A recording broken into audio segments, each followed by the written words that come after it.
Hello everyone, I'm Sakshi Saini, first year MBBS student, and as I have promised that I'm starting a series of short notes, that is one page notes from 27th of October. So here it is. I'm starting the series from the very first chapter, that is the living world. Okay, before starting this, I want to tell you the importance of making short notes. See, short notes आपके revision में बहुत help करने वाले हैं, उस समय में बहुत हेल्प करने वाले हैं जब आपके 2 दिन बचे और आपको पूरा सिलेबस रिवाइज करना है। और ये सिर्फ मैं कह ही नहीं रही हूँ, these are never a waste of time, they are always helpful because I have experienced it. जैसे कि मैं आपको अपने शॉर्ट नोट्स दिखाती हूँ। See, these are my short notes जो कि मैंने अपने एग्ज़ाम टाइम पर बनाए थे, मीन्स अपने प्रिपरेशन टाइम में बनाए थे और एग्ज़ाम टाइम पे उनको रिवाइज भी किया था, and they were really really very helpful. So अगर मैं चाहूँ तो आपको ये शॉर्ट नोट्स प्रोवाइड कर सकती हूँ as it is, photos click करके, लेकिन उनका कोई फ़ायदा नहीं होगा बिकॉज़ ऐसे कई शॉर्ट नोट्स आपको वैसे भी मिल जाएंगे। सो आई विल रिकमेंड कि आप खुद से शॉर्ट नोट्स डिज़ाइन करें और उनको पढ़ें। एंड आई ऑल्सो वांट कि आप इसको शॉर्ट नोट को बनाने से पहले, यानी ये वीडियो देखने से पहले, इस चैप्टर को कंप्लीट एनसीईआरटी से रीड करके आएँ। दीज आर द पॉइंट्स जो कि मैक्सिमम जहाँ से क्वेश्चन पूछे जाते हैं। शॉर्ट नोट्स बनाने का मेन पर्पस क्या है कि इसमें मैं आपको बताने वाली हूँ कि कहाँ से मेनली क्वेश्चन पूछे जाते हैं, कौन कौन से मोस्ट इम्पॉर्टेंट पॉइंट्स हैं जहाँ से क्वेश्चन पूछे जाते हैं, और कौन कौन से पॉइंट्स हैं जो आप भूल सकते हो। वही आपको शॉर्ट नोट्स में लिखना है और उससे ज़्यादा कुछ नहीं लिखना है, ठीक है। तो ऐसा नहीं कि हम पूरी एनसीईआरटी इसमें छापने वाले हैं, these are just important points. Okay, so we are going to start with that line जो कि आप मोस्टली मिस कर देते हो एनसीईआरटी रीड करते वक्त। आप एनसीईआरटी कहाँ से रीड करना शुरू करते हो, मैं आपको बताती हूँ। आप एनसीईआरटी रीड करना शुरू करते हो यहाँ से, from chapter 1 the living world, और ये आप पैराग्राफ छोड़ देते हो और यहाँ से शुरू कर देते हो। ठीक है, इस पैराग्राफ में तो ऐसा कुछ है भी नहीं, लेकिन आपको यहाँ से चैप्टर पढ़ने की शुरुआत नहीं करनी है, आपको चैप्टर पढ़ने की शुरुआत करनी है यहाँ से। So the first very most important line जो आप मिस करते हैं, दैट इज़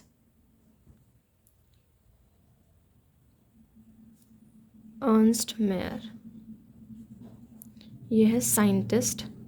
इनके बारे में आपको क्या ध्यान रखना है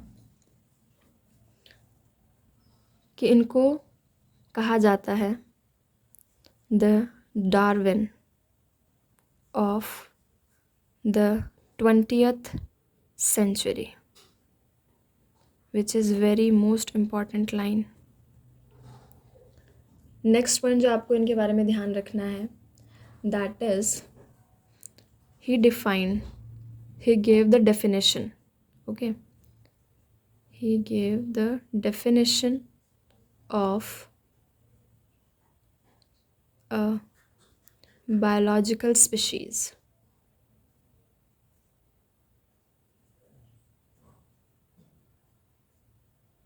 ओके, सो आपको ये 2 पॉइंट हैं जो इसमें याद रखने हैं। Ernst Mayr, the Darwin of 20th century, जिन्होंने दिया definition of a biological species. So next important point is defining feature of life forms. Defining feature of life forms, features of life forms. I want कि आप इसको मेरे साथ साथ ही note करें। ये क्या है? देखो, कैरेक्टरिस्टिक फीचर तो बहुत से हैं, ग्रोथ है, रिप्रोडक्शन है, ठीक है, मेटाबॉलिज्म, ये सब चीज़ें हैं, लेकिन डिफाइनिंग फीचर्स क्या हैं? Metabolism, that is cellular organization. आप यहाँ पे मेटाबॉलिज्म भी लिख लेना। एंड नेक्स्ट जो एनसीईआरटी में दिए हैं, कॉन्शियसनेस, जिसमें कि सेल्फ कॉन्शियसनेस, ये किसका फीचर है? सेल्फ कॉन्शियसनेस सिर्फ ह्यूमंस में है, ह्यूमन बींग्स। ओके, ये आपका इंपॉर्टेंट पॉइंट हो गया इससे। नेक्स्ट पॉइंट, आपको पता है कि प्लांट में कंटिन्यूस ग्रोथ होती है, तो आप यहाँ पे एक प्लांट ही बना लीजिए और ऐसे दिखा दिए कि कंटिन्यूस में ग्रोथ हो रही है, ठीक है। नेक्स्ट आप एक ह्यूमन बीइंग, ठीक है, एनिमल्स के लिए लिख रहे हैं हम, इसमें होती है लिमिटेड ग्रोथ, यानी कि अप टू सर्टेन एज इसमें ग्रोथ होती है, ठीक है। This is about the growth. Growth में आपको और चीज़ क्या ऐड करनी है कि एनिमल्स और प्लांट्स, मैं एनिमल्स को ऐसे लिखूँगी और प्लांट्स को ऐसे, ठीक है। आप कोई और सिंबल भी यूज़ कर सकते हो, एनिमल्स एंड प्लांट्स। इसमें ग्रोथ और रिप्रोडक्शन ये क्या है, म्यूचुअली एक्सक्लूसिव इवेंट्स है। एक्सक्लूसिव का मतलब आप समझते हैं, म्यूचुअली एक्सक्लूसिव कहने का क्या मतलब है। एक्सक्लूसिव का मतलब है कि ये दोनों इवेंट अलग अलग होते हैं, यानी कि एक नहीं है। किनमें, प्लांट्स और एनिमल्स में। जैसे कि ग्रोथ और रिप्रोडक्शन अगर आप यूनिसेलुलर ऑर्गेनिज्म की बात करें तो उसमें this are inclusive events, actually exclusive events हैं ये, ओके। नेक्स्ट पॉइंट आप नोट करेंगे about growth.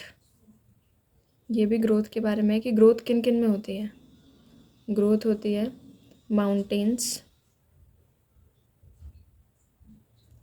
boulders and sand mounds. ये एनसीईआरटी में दिया हुआ है कि दीज आर द एक्सेप्शन, जिसकी वजह से ये डिफाइनिंग फीचर नहीं बना है लाइफ फॉर्म का। Next reproduction. रिप्रोडक्शन में आपको जो ध्यान रखना है दैट इज़ प्लेनेरिया, फ्लैटवर्म्स। इसमें कैसे क्या देखने को मिलता है हमको, रीजेनरेशन। रीजेनरेशन आप इनको शॉर्ट फॉर्म में भी लिख सकते हो, मैं कंप्लीट लिख रही हूँ, आप जैसा आपका शॉर्ट फॉर्म हो वैसे आप लिख सकते हो, जैसे आपको समझ आए, ओके। ट्रू रीजनरेशन हमको इसमें देखने को मिलता है। देन यीस्ट एंड हाइड्रा, जो कि आपको याद ही रहेगा, तो आप चाहें तो ना भी लिखें इसको। यीस्ट एंड हाइड्रा, इसमें budding. Then fungi, filamentous algae and protonema of mosses. Protonema of mosses, इसमें फ्रेगमेंटेशन, वेरी वेरी इम्पॉर्टेंट, ये आपसे पूछा जाता है किसमें क्या देखने को मिलेगा। सो ये और ये ज़्यादा इम्पॉर्टेंट है। प्लेनेरिया, फ्लैटवर्म्स, इसमें होता है true regeneration. Fungi, filamentous algae and protonema of mosses में होता है फ्रेगमेंटेशन। नेक्स्ट इज़ आपका फुल फॉर्म। फुल फॉर्म में ICBN एंड ICZN, यही दो इम्पॉर्टेंट फुल फॉर्म्स हैं जो एनसीईआरटी में दी गई हैं और यही पूछी जाती हैं, जो कि आपको याद भी होगी।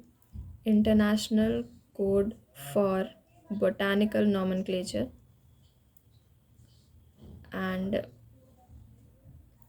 इसमें ICZN के लिए international code of zoological nomenclature. Next important point is binomial nomenclature दिया किसने है। आई नो कि आप सबको याद रहता है, लेकिन अगर ये आपके शॉर्ट नोट्स में नहीं है, बायनॉमियल नॉमेनक्लेचर, तो ऐसे कैसे पूरे होंगे short notes. Carolus लिनायस, very famous scientist Carolus लिनायस, इन्होंने दिया बायनॉमियल नॉमेनक्लेचर। अब बायनॉमियल नॉमेनक्लेचर में कुछ रूल्स हैं इसके नॉमेनक्लेचर के, वो आपको कैसे ध्यान रहेंगे। सो यस, इसके लिए आपको इसका एक एग्जाम्पल लिखना है जो कि एनसीईआरटी में दिया है। दैट इज़, मैं अलग पेन से लिख देती हूँ, ओके फाइन।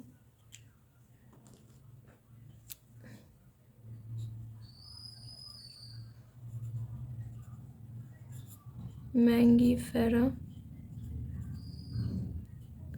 इंडिका लिन, जिसमें कि आपको मैंगीफेरा और इंडिका को अंडरलाइन करना है और इसके नीचे लिखना है this is genus and this is species and this is the name of scientist. So इसमें क्या इंपॉर्टेंट होगा कि binomial names are generally Latin written in italics, okay, but when it is hand written so it is separately underline. Genus पहले आएगा, species बाद में आएगा, and ये सेपरेटली अंडरलाइन होंगे. और उसके बाद साइंटिस्ट का नेम भी आएगा. तो कैरोलस लिनियस ने इनका नाम दिया था, तो लिन हमने इनका साइंटिस्ट का नेम आगे ऐड किया है. सो this is how the binomial nomenclature is given. Next is nomenclature, identification,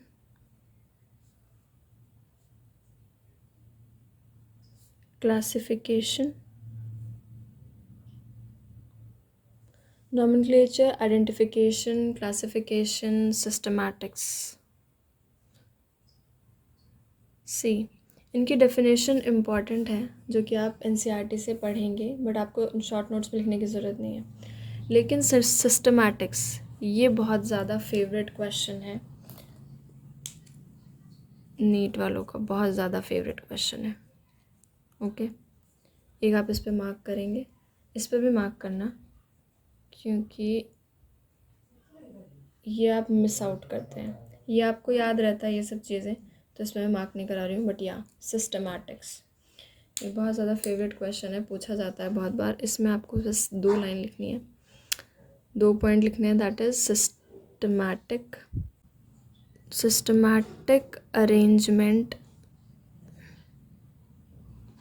arrangement of organisms. Next, evolutionary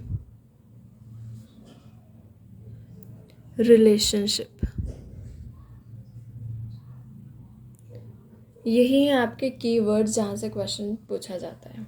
systematic arrangement, evolutionary relationship आपको दिया होगा और आपसे पूछा होगा कि ये क्या डिफाइन कर रहा है. So it is systematics.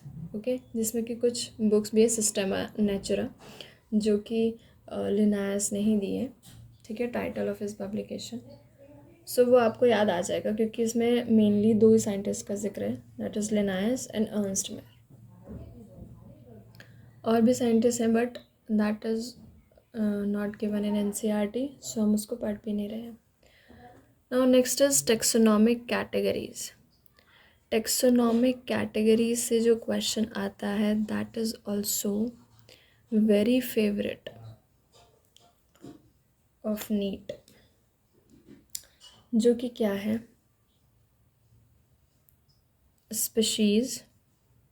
This जो अरेंजमेंट मैं अभी यहाँ पे लिखने वाली हूँ, ये इनका favourite question. Species, genus, family,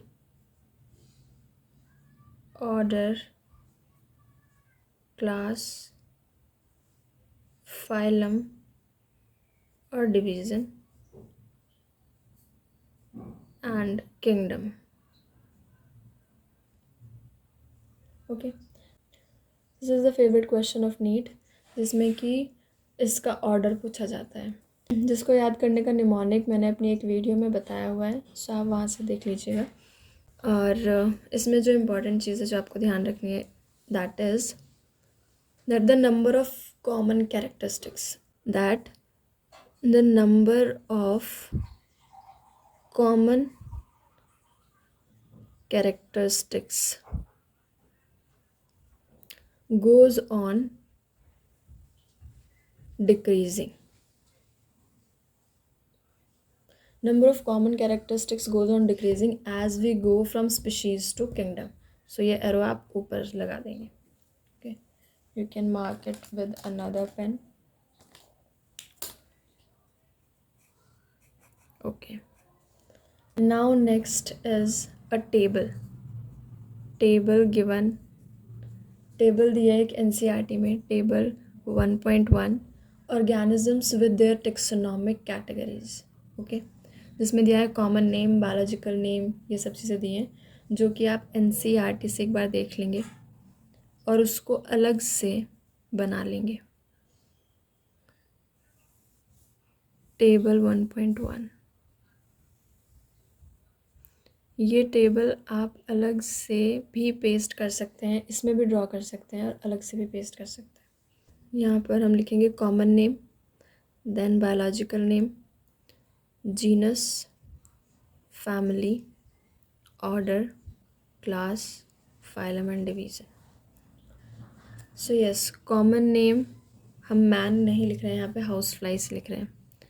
हम यहाँ पे सिर्फ 2 ही लिखेंगे, house fly and wheat. House fly और वीट के बारे में इसमें लिखेंगे।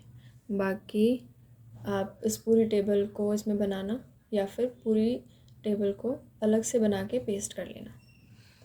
बायोलॉजिकल नेम क्या है इनका? हाउस फ्लाई का क्या है? मुस्का डोमेस्टिका। वीट के लिए ट्राइटिकम एस्टिवम। जीनस क्या होगा इनका? ऑब्वियसली इसका जीनस होगा मुस्का और इसका ट्राइटिकम, तो ये लिखने की ज़रूरत नहीं है। नाउ फैमिली, फैमिली है इसकी म्यूसिडे। जहाँ पर भी ए आ जाता है वो फैमिली का नाम होता है, फैमिली को हम इससे डिनोट करते हैं।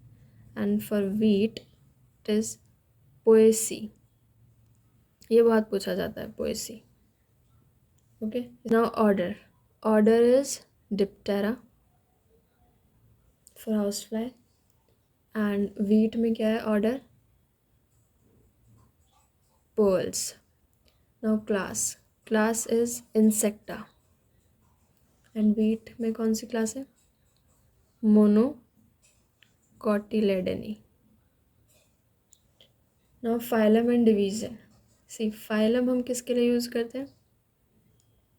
फाइलम हम यूज़ करते हैं एनिमल्स के लिए, और डिवीज़न हम यूज़ करते हैं प्लांट्स के लिए। सो एनिमल्स के लिए है तो ये एनिमल के लिए फाइलम का क्या होगा इसका? Arthropoda, arthropoda. और इसके लिए क्या होगा? डिवीज़न, डिवीज़न क्या है इसका? Angiosperms, angiospermae. So this is the table, जो कि मतलब इसका बहुत इंपॉर्टेंट पार्ट है ये।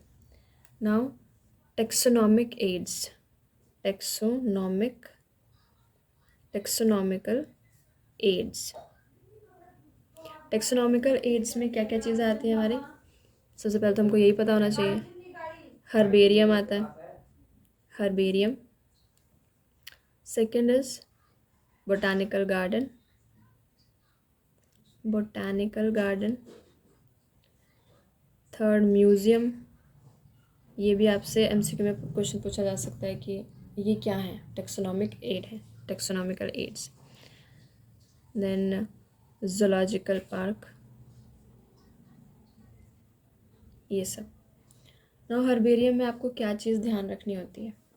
हर्बेरियम में आपको ध्यान रखना है कि this is the store house of collected plant specimens. यहाँ पे हम प्लांट स्पेसिमेंट्स का, प्लांट के, इसके लिए आप यहाँ पे एक पेड़ बना सकते हो कि ये प्लांट स्पेसिमेंट्स के लिए। बोटानिकल गार्डन भी प्लांट स्पेसिमेन के लिए। म्यूज़ियम आपका प्लांट और एनिमल दोनों के लिए, और ज़ूलॉजिकल पार्क आपका एनिमल्स के लिए। ओके, नाउ हर्बेरियम में आपको क्या लिखना है? आप लिखना है यहाँ पे दीज आर कलेक्टेड। सबसे पहले हम इनको कलेक्ट करेंगे, then dried, pressed and preserved. अगर आप ऑन शीट, ओके, अगर आपसे हर्बेरियम की डेफिनेशन ही पूछी जाए तो उसमें ड्राइड, प्रेस्ड, प्रिजर्व्ड ये शब्द ज़रूर यूज़ होंगे, वहीं से आप समझ जाएंगे कि ये हर्बेरियम के लिए बात कर रहे हैं। और इसमें आपको क्या ध्यान रखना है कि हर्बेरियम शीट में हम क्या क्या लेबल करते हैं। तो क्या लेबल करते हैं हम इसमें लेबल करते हैं date and place of collection, date and place of collection. उसके बाद English, local and botanical names. Okay, next हम इसमें लेबल करते हैं फैमिली, और कलेक्टर्स नेम भी हम इसमें लेबल करते हैं, कलेक्टर्स नेम। अब इसमें क्या लेबल नहीं करते हैं वो भी एक नोट करने वाला पॉइंट है, जो कि मैं अलग पेन से लिख देती हूँ। हाइट, ज़्यादातर ये पूछा जाता है कि हाइट ऑफ प्लांट इसमें मेंशन करते हैं, तो बड़ा बड़ा क्रॉस लगा देना कि हाइट मेंशन नहीं करते हैं, लेबल नहीं करते हैं। हमें और ये क्विक रेफरल सिस्टम है टेक्सोनॉमिकल स्टडीज़ का। नाउ बोटानिकल गार्डन में आपको यही लिखना है कि इसमें क्या लेबल होता है और फेमस बोटानिकल गार्डन्स कहाँ कहाँ पर है। ठीक है, तो बोटानिकल गार्डन्स में हम क्या लेबल करेंगे, इसमें हम इंडिकेट करेंगे बोटानिकल या फिर साइंटिफिक नेम, बोटानिकल और scientific name and it's family, यही हम इसमें मेंशन करते हैं। नेक्स्ट आपका आता है फेमस बोटानिकल गार्डन्स कहाँ कहाँ पर हैं, जो कि बहुत इम्पॉर्टेंट क्वेश्चन है। सो इसमें लिखेंगे आप क्यू, इंग्लैंड में है। नेक्स्ट इंडियन बोटानिकल गार्डन, ये क्वेश्चन बहुत पूछा जाता है। इंडियन बोटानिकल गार्डन कहाँ पर है, हावड़ा, इंडिया। ये बाकी जो दो लिखवाऊंगी मैं भी इंडिया की हैं। Next is national botanical research institute, ये कहाँ पर है, Lucknow. And of course these both are in India. ये आपके important botanical gardens. Now museum में आपको क्या ध्यान रखना है कि यहाँ पर सबसे पहले तो यही कि प्लांट्स और एनिमल दोनों का ही कलेक्शन है यहाँ पे प्रिजर्व किया जाता है। जो एक चीज़ और है कि यहाँ पे स्केलेटन्स ऑफ एनिमल्स, इनका कलेक्शन भी मिलता है। ओके, नाउ ज़ूलॉजिकल पार्क आपको पता ही है। उसके बाद आता है मेन, उसके बाद एक और चीज़ आती है, दैट इज़ की। अब की पर बहुत क्वेश्चन पूछे गए हैं। की में कुछ पॉइंट्स हैं जो आपको की पॉइंट करके लिखने हैं यहाँ पर, and these are based on similar. देखो इसका पूरा पैराग्राफ आप एनसीईआरटी से तो पढ़ ही लोगे। जो चीज़ें आप भूलते हो या जो चीज़ पूछी जाती है मेनली, वो मैं यहाँ पे लिखा रही हूँ। These are based on contrasting characters.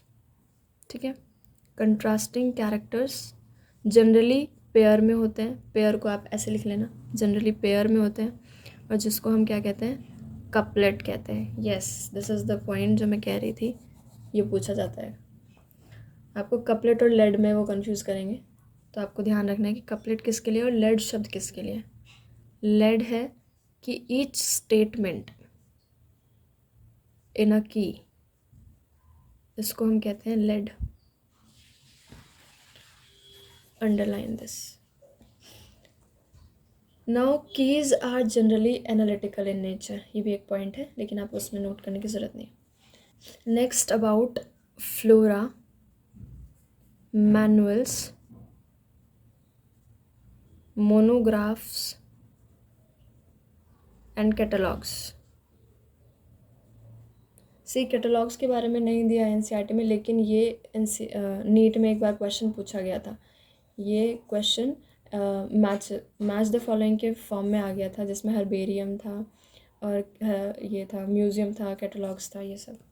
तो वैसे तो वो फिर भी क्वेश्चन सॉल्व हो जा रहा था बाकी तीन से, लेकिन फिर भी तो मैं आपको इसके की वर्ड्स लिखवा दे रही हूँ यहाँ पे, जो कि एग्ज़ाम में इस की वर्ड को आप देख लेंगे तो आपको समझ आ जाएगा कि ये क्या है।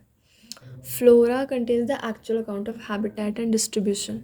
ठीक है, फ्लोरा में आप जो की पॉइंट लिखेंगे वो लिखेंगे इंडेक्स, कि this provide the index to the plant species which is found in particular area. ठीक है, इंडेक्स ऑफ प्लांट स्पीशीज ये हमको देता है विच is found in a particular area. Okay, manuals क्या देता है, it provide the information for identification of names of species. Okay, monographs, mono से ही आप समझ रहे हैं कि इसमें किसी एक की बात हो रही है। तो मोनोग्राफ क्या है, it contain the information of any one tax on. ठीक है, किसी एक टेक्सॉन के बारे में इंफॉर्मेशन होगी, that is given in monographs. Now catalogues क्या है, तो ये है एक लिस्ट, इसमें आप लिस्ट ध्यान रखेंगे। इसकी पूरी डेफिनेशन क्या थी इसमें, जो मैं वही बता रही हूँ जो नीट में आई थी। A list that enumerates methodically all the species found in an area with brief description aiding identification. Okay, तो ये है लिस्ट जो कि आपको पूरा वो बता रही है। सो लिस्ट है कैटलॉग के लिए, एंड अगर आप की को ही डिफाइन करेंगे कि की क्या है, तो आप यहाँ लिख लीजिएगा कि ये बुकलेट है which is containing the list of characters. Okay, की में लिख लेना आप booklet containing list of characters. Okay, so this is all about your 1 page notes.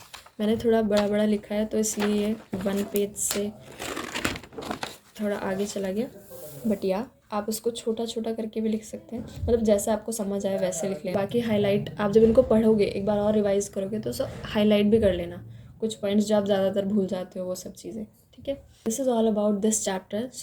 So living world में इतना ज़्यादा भी नहीं है कुछ पढ़ने के लिए, लेकिन फिर भी जितना है which is given in this page, अगर आप नहीं भी और कुछ पढ़ोगे, सिर्फ एक बार एनसीईआरटी रीड कर लो, उसके बाद अपने शॉर्ट नोट्स ही रिवाइज करते रहो और टेस्ट देते रहो, उसके बाद आप मुझे तो नहीं लगता फिर आप इसके अलावा एनसीईआरटी को भी उठाने वाले हो।